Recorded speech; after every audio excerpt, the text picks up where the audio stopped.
So we've got in this box, and we'll have a little look under the hood in a second, a Holloway and Naughton, a British gun maker that's been around since 1909, but is flying fairly successfully under the radar, to the point that I thought they didn't exist anymore up until very recently. So, this is a 12 bore. This one's really very gorgeous in some ways and comes with 3 barrels.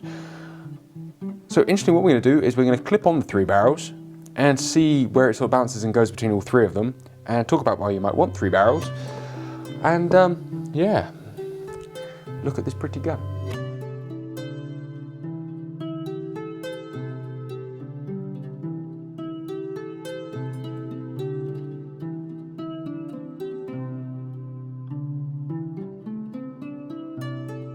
Before we do put it together, the case definitely deserves a nod. It's a beautiful leather case. Turn screws, little silver pot, all done up with Holloway and Naughton on it. It's a really lovely little bit. So starting at the back, and this will probably interest you and excite you way less than it does me, is the horn pad. Mostly because it is a one-piece horn pad measuring about 1 1/8 inches. Bits of horn that length are quite rare and hard to find. And, well, depressingly a huge amount of money as well, accordingly, which probably doesn't really affect a gun of this value, but they're worth such a premium. It is beautiful, and you've got that beautiful seam through the middle, and no inclusions and no fixes, repairs, or joins. It's a very smart, lovely thing. The wood is stunning and beautifully finished. It has a horn grip cap, which again is a lovely touch that mates perfectly with the long trigger tang there. But what is completely beautiful as well is the way the checkering is done. So the checkering is almost cut into this fluid line, like it's almost stopped, and it adds a beautiful line running through the wood there that just adds a touch of elegance to this gun that perhaps you might not find elsewhere. So it says swept back semi-pistol grip as well, and it actually fits and feels the hand very nice. As we discovered, I have a large ischiathumbar muscle that actually does, to do with this shaving down here just to fit my hand onto it a little bit better, but that's probably more just me getting far too used to palm swell guns and full pistol grip guns, or straight hands, and this being maybe too refined for me, who knows. Where it gets very exciting is here. The action and the engraving on the action is beautiful. You've got Holloway and Naughton in gold, some gold wire all around the fore end, and all around the action actually, and it's not too much, and I'm really not a gold fan, but that is lovely. You have ducks,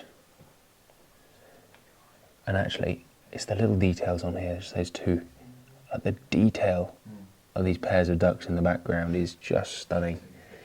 The rest of it gorgeous, and generally the formatting is absolutely stunning. The buff and the egret, I mean,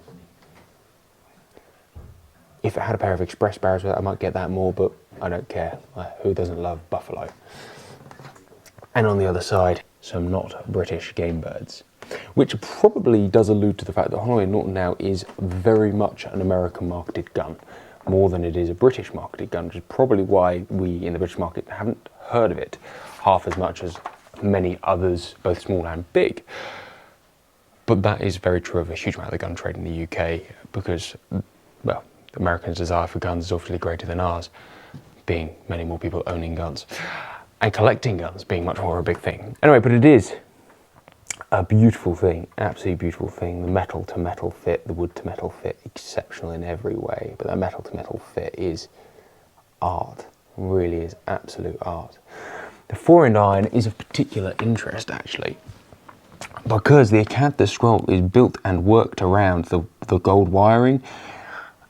And I know that's probably silly, but the lack of harsh borders on this gun is very nice in that sort of sense. And the fact that this fore-end iron just never seems to stop. It goes on and on and on. It's beautiful. Who doesn't like a gun like that? Who doesn't like a gun like that? The barrels are 70mm, and this gun was made in 2005, just so you know. The barrels are 70mm chambered, 32-inch, 30 and 28-inch. All of which use the same fore-end, which is, I think, again, a beautiful thing, the fore-end. Nice, simple, beautifully radiused, and yet very sleek and unobtrusive in itself.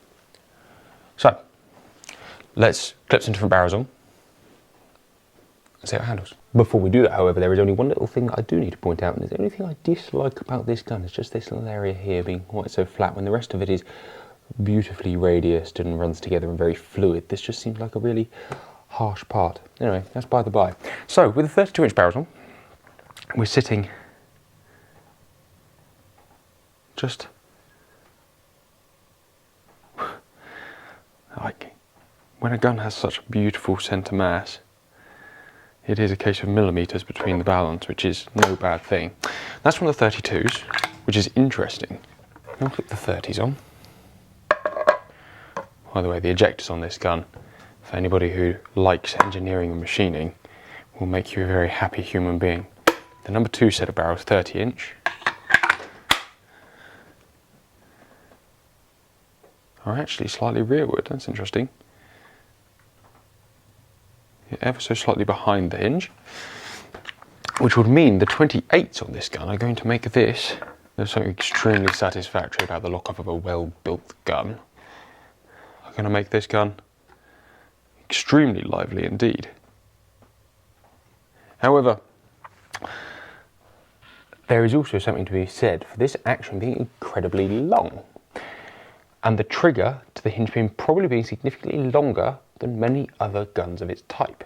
So, in this instance, taking a true balance off the hinge pin as a measurement probably would be unfair. And there you go.